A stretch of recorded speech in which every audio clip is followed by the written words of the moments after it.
கிளிநொச்சி மாவட்டத்துக்கான குடிநீர் திட்டங்கள் தொடர்பாக தெளிவூட்டும் கலந்துரையாடல் இரணிமடு கமக்காரர் அமைப்புகளின் கட்டட மண்டபத்தில் நடைபெற்றது. இதன்போது தேசிய நீர்வழங்கல் வடிகால் அமைப்பு சபையின் உத்தியோகத்தர்கள், பாராளுமன்ற உறுப்பினர் எஸ். ஸ்ரீதரன், விவசாயிகள் உள்ளிட்ட பலர் கலந்து கொண்டனர். கிளிநொச்சி மாவட்டத்துக்கு நீர் வழங்குறது தொடர்பாக அவர்கள் கேட்டுக்கொண்டதுக்கு நாங்கள் அதுக்கு கிளிநொச்சி குளத்தில் இருந்து எடுக்கிறதுக்கு நாங்கள் பூர்ண சம்மதத்தை வழங்கி இருக்கிறோம்.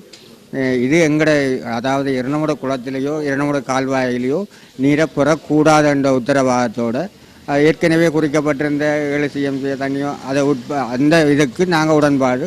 கிளிநொச்சியில் உள்ள மக்களுக்கு தேவையான குடிநீரை கொடுப்பதற்கு இங்கே நாங்கள் எந்த ஒரு தடையும் விதிக்கப்படையில் அது கிளிநொச்சியில் உள்ள மக்களுக்கான தண்ணியை ஏற்கனவே எங்களோட கிளிநொச்சி குளத்தில் இருந்து நீர் வழங்குறதுக்கு இரநமடு சம்மேளனத்தின் ஊடாக அந்த ஒப்புதலை நாங்கள் வழங்கியிருந்தோம்.